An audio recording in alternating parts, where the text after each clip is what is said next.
안녕하십니까? 저는 김포시 고천에서 작은 교회를 목회하고 있는 우효동 목사입니다. 우리 교회는 장로교회입니다. 영상을 제작하게 된 이유는 교회를 다니지 않는 분들에게 교회를 소개하고 왜 교회를 다녀야 하는지 그 필요성을 나누고자 제작하게 되었습니다. 첫 번째 시간으로 교회를 다녀야 하는 이유를 불안한 마음을 다독이는 진정한 안식처라는 의미에서 살펴보고자 합니다. 여러분, 교회를 영혼의 병원이라고 표현하는데 들어보신 적이 있습니까? 영혼에 대한 것을 아프고 또 상처받을 때 이것을 치료하고 고치는 의미에서 병원이라고 표현한 것이죠. 혹시 여러분들은 살아가면서 공허함이나 불안감을 느낀 적은 없으십니까? 우리 마음속에 채워지지 않는 공허함 말입니다. 사실 이런 문제에 대해서 철학자들도 심도 있게 말하고 있습니다. 게르케고르는 불안은 살아있는 증거, 또 불안은 자유를 느끼는 현기증이라고 표현을 했고요. 하이데거 역시 인간 존재의 심정성은 불안이다 라고 말했습니다. 샤르트르는 한 걸음 더 나아가서 바로 우리가 불안 그 자체다 라고 말하면서 우리가 불안과 뗄 수 없는 존재라는 것을 이미 간파한 것이죠. 이처럼 공허한 사람은 불안할 수밖에 없습니다. 그래서 흔히 우리의 삶을 무거운 짐으로 표현하기도 하죠. 흔히 말할 때 무거운 짐을 지고 있어 숨이 막힌다, 가슴이 답답하다, 너무 무겁다 라고 표현하죠. 사실 현대인들은 누구나 겉으로는 괜찮은 척 하지만 마음 한구석에 늘 상처와 걱정거리를 가지고 살아가고 있습니다. 안타깝게도 대한민국은 자살률 1위라는 불명예스러운 기록을 여전히 보유하고 있습니다. 통계에 따르면 매일 40명이 넘는 사람들이 극단적인 선택을 한다는 것이죠. 더 안타까운 것은 갈수록 나이가 더 어려지고 있다는 것은 바로 우리의 공허한 삶을 반증하고 있다라고 말씀드릴 수 있겠습니다. 공허함이나 불안감은 우리 영혼을 병들게 합니다.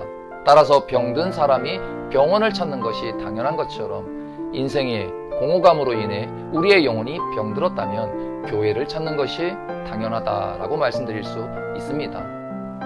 우리 주변에서 안 그런 사람 어디 있어 라고 말하면서 보편적으로 말할 수 있지만 그렇지 않습니다. 우리의 영혼이 병들은 것이죠. 따라서 병들은 영혼은 교회를 통해서 치료함을 받는다. 그 교회를 통해서 안식을 누릴 수 있다라고 말씀을 드리고 싶은 것입니다. 교회를 병원이라고 했기 때문에 교회는 사실 건강한 사람보다 그런 의미에서 오히려 상처 있고 실수하고 고통 있고 약한 사람들이 함께 보듬어주고 있다라고 말씀드릴 수 있습니다. 그래서 말도 많고 탈도 많습니다. 정말로 병원처럼 교회는 그런 곳이기 때문입니다. 그러나 그곳에서 서로가 서로에게 괜찮아, 너는 혼자가 아니야 라고 진심 어린 말을 건네고 그로 통해서 위로를 받기도 하죠. 그보다 더 중요한 것은 바로 하나님으로부터 너는 혼자가 아니다 라는 경험을 하는 곳이 교회라는 곳입니다. 이런 질문을 할 수 있죠. 아니, 보이지 않는 하나님을 어떻게 만납니까? 라고 말이죠. 물론 틀린 표현은 아닙니다. 사실 우리는 그래서 내가 원하고 바라는 세계를 동경하면서 여행을 하고 그 여행을 통해서 힐링하기도 하지 않습니까? 마치 교회는 하나님을 만나기 위해 여행하는 것과 같습니다.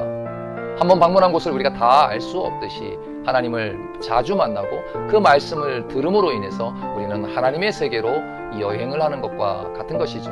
그 여행이 바로 우리에게 안식과 위로를 준다, 이렇게 말씀을 드리고 싶습니다.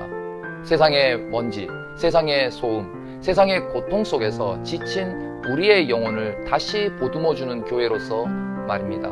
우리가 흔히 비타민 이렇게 표현하는 것처럼 우리 교회는 바로 마음의 비타민처럼 우리를 북돋아주는 역할을 한다는 것입니다. 그런 과정을 통해서 하나님을 만나게 되고 하나님을 발견하게 된다는 것이죠. 물론 교회는 완벽하지가 않습니다. 그래서요, 무거운 짐을 잠시 내려놓은 이런 훈련들을 통해서 때로는 사람과의 관계 속에서 어려움도 있는 것이 사실이지만 교회는 그렇게 무거운 짐을 내려놓는 훈련을 통해서 내가 움켜쥐고 있는 것들을 하나씩 내려놓는 과정을 겪게 됩니다. 이런 과정을 통해서 자신을 돌아보게 되고 또 자신을 해석할 수 있고 또 그런 과정에서 바로 하나님께서 그렇게 하시는구나 라는 것을 경험할 수 있다는 의미입니다.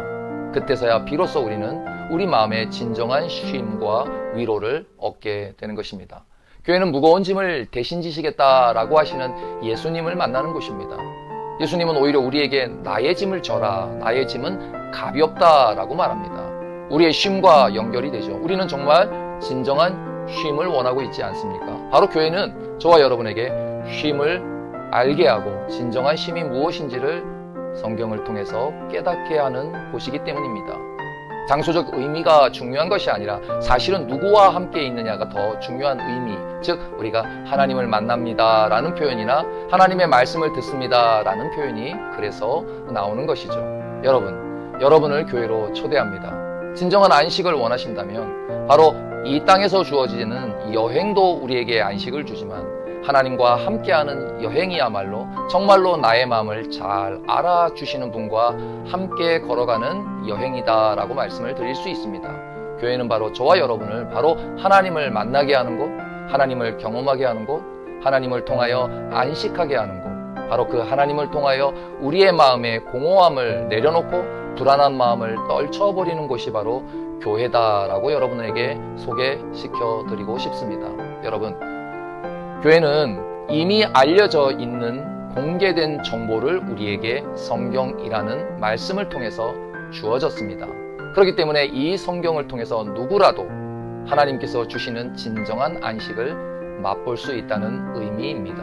여러분들이 가까운 교회를 찾아서 예배하시고 그 말씀을 통해서 우리 마음속에 우리 마음속에 있는 공허한 마음, 그 공허함으로 인해서 발생하는 두려움과 또 미래에 대한 불안들이 우리를 엄습할 때에 하나님의 말씀으로 진정한 위로와 쉼을 얻기를 바라보는 것입니다. 다음 시간에는 우리가 겪고 있는 고독이란 주제로 여러분을 찾아뵙겠습니다. 그때까지 진정한 안식처에 대해서 고민하시면서 가까운 교회를 방문해 보시기를 부탁을 드립니다. 감사합니다.